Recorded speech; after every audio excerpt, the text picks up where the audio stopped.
오늘은 영광의 왕을 모셔라 라는 제목으로 시편 24편 1절에서 10절 말씀을 통해서 은혜를 받으시겠습니다. 우리가 소유한 모든 것은 선물이다 라고 하는 글을 읽었습니다. 국가로부터가 아니라 하나님으로부터 온 선물이다 라고 하는 것입니다. 세속적인 사람은 자신이 쌓은 것을 보면서 이것은 전부 내 거야 라고 이야기한답니다. 하지만 우리 그리스도인들은 결코 그렇게 생각해서는 안 된다라고 하는 것입니다. 우리가 가진 모든 것은 하나님으로부터 온 선물이라는 것을 기억하고 살아가야 됩니다. 그럴 때에 참된 예배자가 되어진다라고 하는 것입니다. 그렇게 인정하시고 경배드리시기를 축복합니다. 아멘. 하나님의 선물이다라고 하는 것입니다. 오늘 말씀의 역사적 배경은 다윗 왕이 오베데돔의 집에서 하나님의 법궤를 시온산으로 옮기고자 결단한 시기로 보고 있습니다. 새로 마련된 성소에 법궤를 모시는 감격과 기쁨이 생생하게 묘사되고 있습니다. 자, 하나님의 성전을 새로 짓고 봉헌 예배 드린다고 하면 그 성도들의 마음이 어떠하겠습니까? 너무 감격적이지 않겠습니까? 바로 그런 마음으로 지금 하나님 앞에 찬송을 올려드리고 있다라고 하는 것입니다. 첫 번째, 우리는 영광의 왕을 모시는 것은 뭐냐? 첫 번째, 항상 하나님을 찬송하며 살아가는 것입니다. 순간순간마다 하나님의 은혜가 생각되어지고 하나님의 위대하심이 깨달아지고 그분을 찬송하는 은혜가 삶 속에 함께 하시기를 축복합니다. 아멘. 그런 사람이 하나님의 자녀라는 것입니다. 다윗과 같은 사람이다 라고 하는 것입니다. 항상 하나님을 찬양하라는 것입니다. 1절에 보면요, 땅과 거기에 충만한 것과 세계와 그 가운데 사는 자들은 다 여호와의 것이로다. 얼마나 아름다운 신앙의 고백입니까? 땅과 거기에 충만한 것들과 세계와 그 가운데 사는 모든 사람들은 다 하나님의 것이라고 선포하고 있습니다. 노래하고 있습니다. 이 찬송이, 이 고백이 나의 고백이 되시기를 축복합니다. 만물에 대한 하나님의 주권을 인정하라는 것입니다. 세계에 충만한 모든 것이 여호와께 소속되어 있음을 찬양하라는 것입니다. 이것이 바로 신앙인의 마음속에 있어야 할 믿음의 참된 자세입니다. 모든 만물의 주인이신 하나님을 경외하고 찬양하는 예배의 삶이 되어야 한다라고 하는 것입니다. 그렇게 되시기를 축복합니다. 아멘. 나의 시간도, 나의 재물도, 나의 생명도, 내 눈에 펼쳐진 이 아름다운 세계도 하나님이 주신 것이야. 하나님의 선물이야. 그러니 나는 그분을 높이고 찬양해야 된다. 이것이 다윗의 고백이었다라고 하는 것입니다. 팀 켈러 목사님은 얼마 전에 돌아가셨습니다. 이 목사님이 쓴 책에 보니까요, 세 가지 기본 형태의 성경적인 기도가 있는데 각각 특정한 방향을 향하고 있다라고 적어놨더라고요. 먼저 저 위를 향한 기도가 있답니다.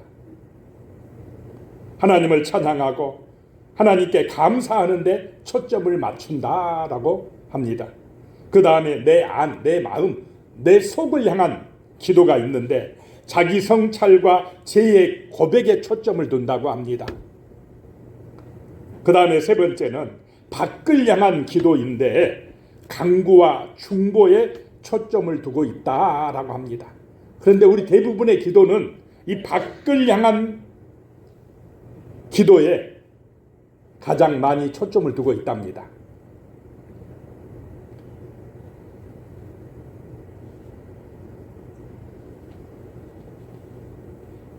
제일 안 되는 기도가 어떤 기도겠습니까? 이를 향한 기도가 제일 안 된답니다. 위를 향한 기도, 하나님을 찬양하고 하나님께 감사하고 이 모든 것이 하나님의 선물이라고 고백하는 이 기도가 잘 안 된다라고 하는 것입니다. 그런데 우리의 기도의 시작은 어디로부터요? 저 위로부터 되시기 바랍니다. 아멘. 모든 것이 하나님의 선물입니다. 오늘 이 하루를 주신 것도 하나님의 선물입니다. 오늘 하루 잘 살게 해주신 것도 하나님의 은혜입니다. 하나님을 찬양하고 하나님께 감사하는 그런 은혜의 삶이 되시기를 축복합니다. 아멘. 왜냐하면 하나님이 창조주님입니다. 하나님이 모든 만물의 주인이십니다. 그걸 인정하면 찬송이 나옵니다. 감사가 나온다라고 하는 것입니다. 다윗이 바로 그런 신앙을 가진 사람입니다.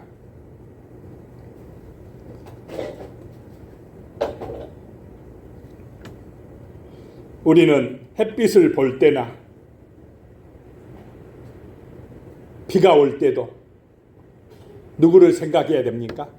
하나님을 생각해야 됩니다. 아, 가물었는데 단비를 내려주셨다. 하나님의 은혜다.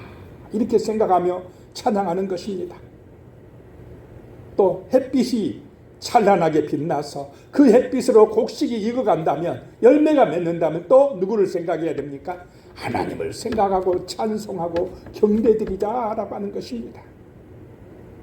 하루를 시작할 때도 하루를 마칠 때도 우리는 저 일을 향한 찬양의 감사 기도를 드리시기를 축복합니다. 아멘. 그것이 하나님을 인정하고 살아가는 삶이다라고 하는 것입니다. 그런 믿음 가지고 살아갈 때 우리의 삶이 건전해지고 아름다워질 줄로 믿으시기 바랍니다. 아멘. 2절입니다. 여호와께서 그 터를 바다 위에 세우시며 강들 위에 건설하셨도다 라고 고백을 합니다. 다윗은 이 자연을 바라보면서 하나님을 생각하고 있습니다. 하나님의 위대하심을 찬양하고 있습니다. 하나님의 창조하신 아름다운 작품임을 고백하고 그분을 높이고 있습니다. 그분을 높이시기 바랍니다. 아멘. 세상은 하나님을 높이려고 합니까? 자기가 높아지려고 합니까? 자기가 높아지려고 합니다. 자기가 하나님의 자리에 올라서려고 교만하게 나아가고 있다라고 하는 것입니다. 그러지 말라는 것입니다. 사울왕은 자기를 높이다 망했습니다. 그런데 다윗왕은 하나님을 높임으로 지금까지 그 이름이 빛나고 있음을 믿으시기 바랍니다. 아멘. 하나님을 높이면 하나님이 나를 높여주십니다. 축복해 주십니다. 형통하게 해주십니다. 그것이 믿음입니다. 위대하신 하나님이십니다. 옛날에는요, 바다나 강들이 두려움의 대상이었습니다. 저 시퍼런 바다를 보면요, 무서웠습니다. 공포였습니다. 그런데 하나님께서 그 바다 위에 터를 세우시며 라고 고백하고 있습니다. 그 홍해 바다를 어떻게 하셨습니까? 가르셨습니다. 하나님이 하셨다 고백하고 있습니다. 하나님께서는 혼돈의 세계를 질서의 세계로, 생존 가능한 세계로 창조하신 분이시다 라고 고백을 하고 있습니다. 오늘의 우리의 인생길에도 이 바다와 같은 문제들이 앞을 막고 있습니까? 안 막고 있습니까? 가정의 문제든 재물의 문제든 건강의 문제든 자녀의 문제든 여러 가지 우리 힘으로 감당하기 어려운 바다와 같은 문제들이 앞을 가로막을 때에 하나님을 바라보시기 바랍니다. 하나님을 의지하고 기도하시기 바랍니다. 그럴 때에 바다가 잔잔케 되는 은혜가 임합니다. 홍해 바다가 갈라지는 축복의 길이 열린다라고 하는 것입니다. 하나님은 창조주십니다. 하나님은 살아계십니다. 우리를 돕는 구원자가 되신다라고 하는 것입니다. 우리가 사는 태양계의 여러 행성들 가운데 생물이 사는 곳은 어디뿐입니까? 지구뿐입니다. 저절로 또는 우연히 어떤 존재가 생겨났다고 하면 화성에도 거기에 맞는 생물이 있어야 됩니다. 목성에도 거기에 맞는 미생물이 있어야 됩니다. 그런데 발견됐습니까? 지구밖에 없습니다. 지구만이 생물이 존재할 그런 모든 조건과 환경을 가지고 있다라고 하는 것입니다. 누가 그렇게 만드셨다 이 말입니까? 하나님이 만드셨다. 하나님이 창조하셨다라고 하는 것입니다. 그래서 다양한 생물들이 아름다운 환경에서 살아가고 있습니다. 이것은 우연이 아닙니다. 하나님의 섭리입니다. 하나님의 유리한 작품이다라고 하는 것입니다.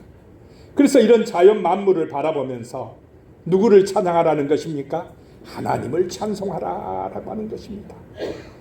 우리의 아버지 전능하신 그분을 찬양하고 오늘 마음과 정성을 모아 예배하시기를 축복합니다. 그런 사람에게 복이 임한다라고 하는 것입니다. 영광의 왕을 모시라는 것입니다. 그분을 높이고 찬양하라라고 하는 것입니다. 사람들은 자기를 높이려 하지만은 우리는 하나님을 높인다라고 하는 것입니다. 두 번째, 영광의 왕을 모시기 위해서 범사의 삶의 향기가 나야 합니다. 우리의 삶이 그리스도의 향기를 바라는 아름다운 삶이 되시기를 축복합니다. 아멘. 3절 말씀에 보면 여호와의 산에 오를 자가 누구며 그의 거룩한 곳에 설 자가 누구인가 라고 묻고 있습니다. 하나님의 창조 사건에 이어서 창조주 대신 하나님을 모실 수 있는 사람이 어떤 사람이냐라고 하는 것입니다. 하나님의 산에 올라서 예배할 사람들의 조건입니다.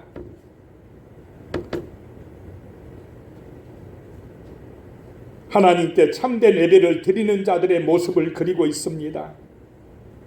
자, 예수님을 내 마음속에 왕으로 모셨으면, 영광의 왕을 모셨으면 우리의 삶은 누구를 본받아 가겠습니까? 예수를 본받아 갈 줄로 믿습니다. 예수의 길, 생명의 길, 그 좁은 길, 구원의 길로 우리도 따라간다라고 하는 것입니다. 예수님이 우리를 부르시고 너희도 자기를 부인하고 누구를 따라오라요? 자기 십자가를 짊어지고 나를 따라와라 라고 말씀합니다. 우리 그리스도인은, 예수 믿는 사람들은 누구를 따라가는 사람들입니까? 예수님을 따라가는 사람들입니다.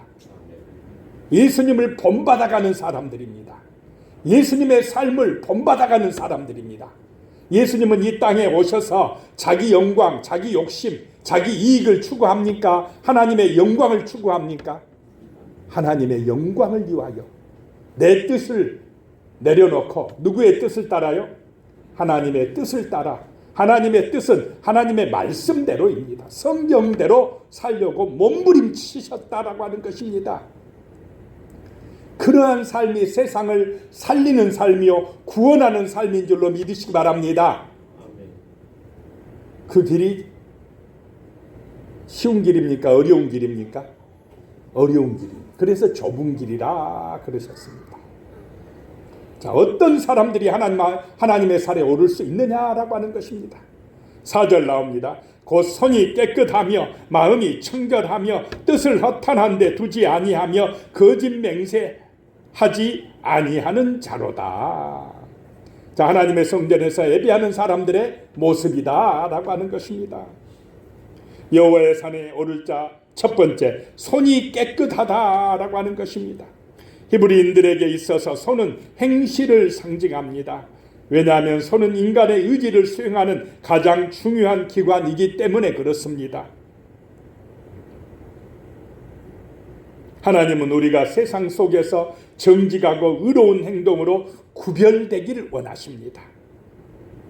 자, 예배드리는 사람, 예수를 마음속에 모시는 사람은 그 손으로 하는 행동이 악하겠습니까? 선하겠습니까? 진짜로 예수가 내 마음에 있으면, 예수의 말씀이 내 생각을 지배하면, 예수님이 성령으로 내 심령 안에 함께하면 사랑하며 살려고 하겠습니까? 미워하며 살려고 하겠습니까? 사랑의 가치를 따를 줄로 믿습니다. 아멘. 교만하려고 하겠습니까? 겸손하려고 하겠습니까? 겸손을 선택할 것입니다. 불화하고 시기하고 질투하려고 하겠습니까? 화평하고 정말로 화목하고 감사하려고 하겠습니까? 어느 것을 따르겠습니까? 성령의 열매를 따릅니다. 성령의 인도하심을 따릅니다. 자, 그것이 되어야 합니다. 이 손으로 하는 일이 아름다워야 된다라고 하는 것입니다. 거룩해야 된다는 것입니다. 여호와의 산에 오를 수 있는 사람의 둘째 조건은요, 마음의 청결함입니다. 마음이 깨끗하라라고 하는 것입니다. 자, 마음에 어떤 생각을 품으면 말로 행실로 나타나지 않겠습니까? 그래서 마음이 중요합니다. 마음 먹은 대로 된다고 하지 않습니까? 이 마음이 청결해야 돼요.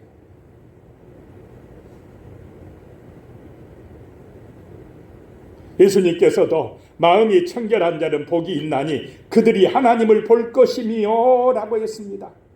마음이 청결해야 하나님이 보입니다. 아버지의 뜻을 알 수가 있습니다. 아버지와 만나게 됩니다. 아버지와 친밀하게 된다라고 하는 것입니다. 어떤 꼬마 아이가 한 납비를 찾아와서 아버지와 함께 찾아와서 하는 얘기가 질문할 게 있다고 그랬답니다. 그랬더니 그 납비가 한번 해봐라 그랬습니다. 꼬마 아이가 하는 얘기가 하나님께서 안 계신 곳이 어디가 있나요? 라고 물었답니다. 그 어린 아이에게는 어디나 누가 계시다고 믿어지는 것입니까? 하나님이 계시다고 믿어집니다. 그런데 어른들은 죄가 많아질수록 하나님이 계시다고 합니까? 없다고 합니까? 하나님이 있긴 어디가 있어? 그만큼 죄인이다 이 말입니다. 순수할수록 마음이 청결할수록 하나님의 임재하심이 느껴지고 보여진다라고 하는 것입니다. 하나님은 우리의 행동뿐만 아니라 손으로 하는 행동뿐만 아니라 그 마음의 동기, 마음의 중심을 보고 계시는 줄로 믿으시기 바랍니다. 그래서 우리 마음으로 하나님을 사랑하고 이웃을 사랑하는 그런 청결한 마음 되시기를 축복합니다. 그런 사람이 하나님의 산에 오를 자다라고 하는 것입니다. 세 번째, 여호와의 산에 오를 자의 기준은 뜻을 허탄한 데 두지 않는다라고 하는 것입니다. 이것은 구별된 목적을 요구하신다는 것입니다. 허탄한 데라는 것은 헛된 우상이나 세상의 썩어질 가치들을 쫓아가는 것을 말합니다. 참된 예배자는 인생의 목적과 소망을 하나님께 둡니다. 하나님의 영광이 목적이다라고 하는 것입니다. 그것이 예수님의 삶이었습니다. 예수님이 돈 많이 벌어야 되겠다. 내가 이 세상에서 부자 되는 게 목적이야. 내가 유명해지는 게 목적이야. 그러셨습니까? 예수님은 낮은 자리로 자기를 낮추셨습니다. 돈이 목적이 아니셨습니다. 사랑이 목적이셨습니다. 섬기는 게 목적이셨습니다. 생명을 살리는 게 목적이셨습니다. 그렇게 살면 가난해집니까? 그렇게 살면 망합니까?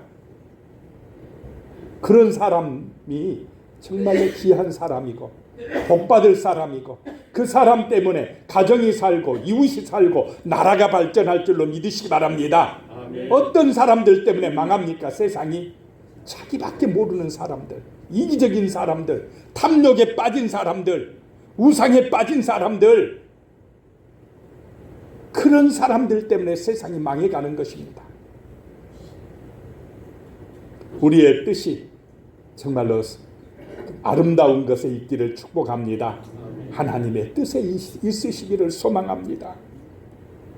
여호와의 산에 오를 수 있는 넷째 조건은 거짓 맹세하지 않는 자다라고 하는 것입니다. 한마디로 말해서 자기 이익을 위하여 거짓말하지 않는다라고 하는 것입니다. 자, 욕심 때문에 거짓말하는 경우들이 있지 않습니까? 자기를 위해서. 근데 진실해야 된다. 하나님 앞에 예배드리는 사람은 진실해야 될 줄로 믿습니다. 속이지 말아야 된다라고 하는 것입니다. 이런 삶을 통해서 아름다운 향기가 나타나야 된다는 것입니다. 하나님 앞에 나와서 예배드리는 사람들이 이렇게 손이 깨끗하고 마음이 청결하고 뜻을 허탄한 데 두지 아니하고 거짓말하지 아니하고 온전하게 살면 세상 가운데서 누구의 이름이 드러나겠습니까? 하나님의 영광이 드러납니다. 나를 통해서 이런 향기가 나타나야 된다라고 하는 것입니다. 그런 은혜가 임하시기를 축복합니다. 17세기의 일입니다. 런던에 대화재가 있은 뒤에 영국 국교의 세인트 폴 대성당을 재건하고자 그 설계를 맡았던 크리스토퍼 렌이 하루는 채석장을 찾아 돌을 다듬고 있는 사람들을 만났습니다. 지금도 런던에 이 성전이 있습니다.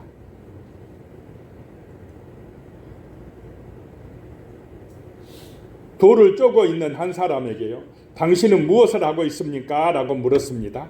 그러자 그 사람은 짜증난다는 듯이 몹시도 퉁명스럽게 대답했습니다. 보면 모르고 돌을 다듬고 있지 않소. 또 한 사람에게 같은 질문을 합니다. 보면 모릅니까? 목구멍이 포도청이라서 벌어먹고 사느라고 이 고생을 합니다. 다시 옆에 있는 사람에게 물어봅니다. 당신은 무엇을 하고 있어? 저요? 하나님의 성전을 짓고 있습니다.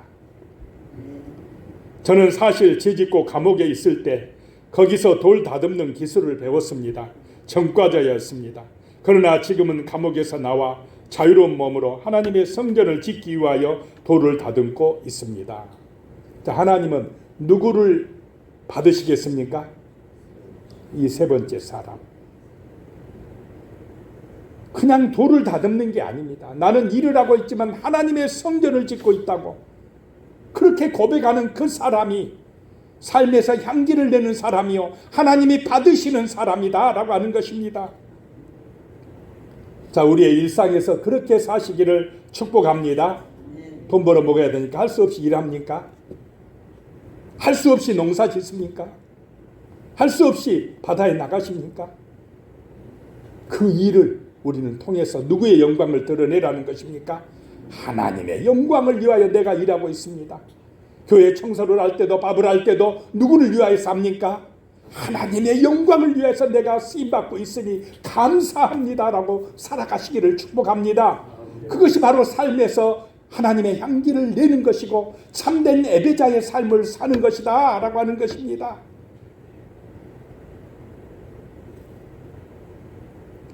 참된 예배는 주일 1시간의 종교 행위가 아니라 삶의 모든 순간에서 깨끗한 성과 청결한 마음과 하나님을 향한 목적으로 살아가는 것입니다. 우리 힘으로는 불가능하지만 예수님의 보혈을 의지할 때에 하나님의 은혜로 그런 삶을 살게 될 줄로 믿으시기 바랍니다. 그래서 예배하는 것입니다. 내 힘으로 안 되니까 기도하는 것입니다. 성령의 인도함을 구하는 것입니다. 세 번째, 영광의 왕을 모시기 위해서 세 번째, 마음의 문을 열고 영광의 왕을 모시라는 것입니다. 마음의 문을 여시기를 축복합니다. 영광의 왕 성령의 은혜를, 성령님을 내 마음속에 모시라는 것입니다. 그래야 인생이 새로워집니다. 만족이 있습니다. 기쁨이 있습니다. 소망이 있다라고 하는 것입니다.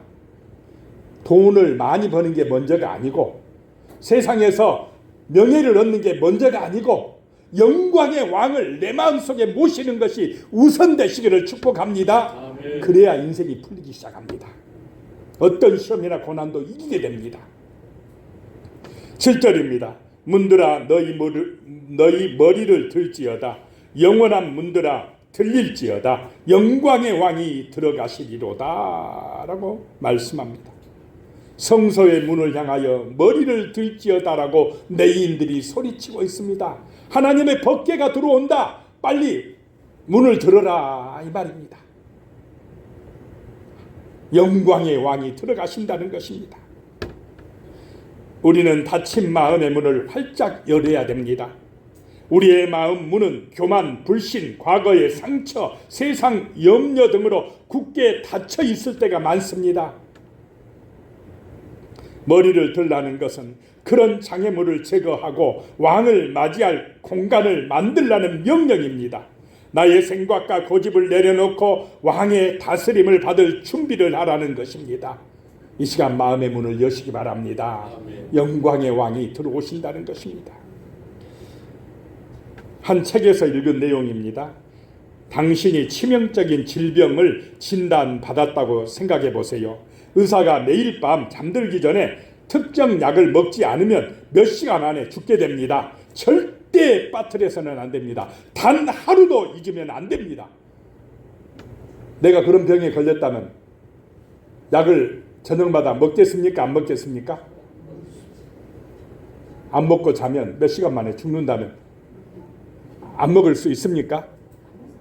저도 혈압약을 먹어서 안 죽으려고 날마다 안 잊고 혈압약을 먹고 있습니다. 정신 차리고 먹어요.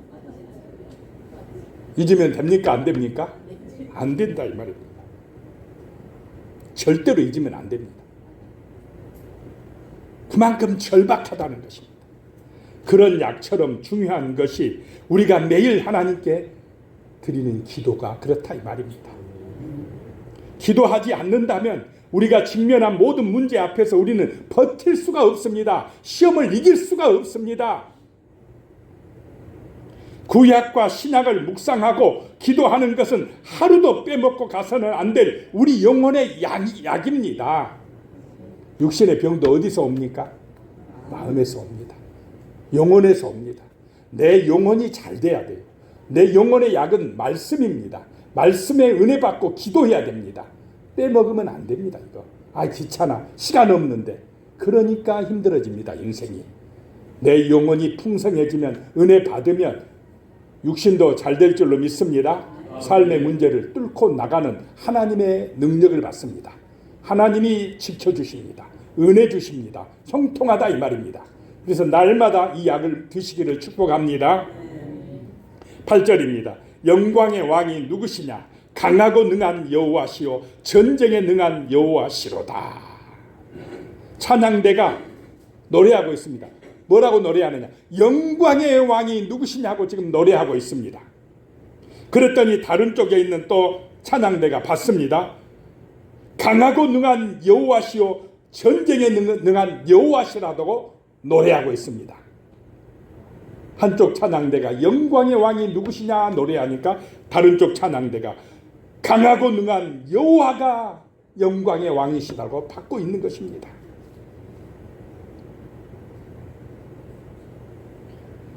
우리의 하나님 영광의 왕은 강하고 능하시다는 것입니다. 전쟁에 능하신 분이다 라고 하는 것입니다. 우리가 기도할 때, 찬송할 때 우리를 위하여 싸워주신 분이다 라고 하는 것입니다. 우리의 문제를 해결하시고 죄와 죽음의 권세를 깨뜨리시는 승리의 왕이시다 라고 찬송하고 있습니다. 우리가 예배하는 왕이 얼마나 위대한 분인지 알 때에 우리는 기쁨과 기대로 마음의 문을 열게 됩니다. 참으로 그분이 위대함을 아시는 은혜가 임하시기를 축복합니다. 아멘.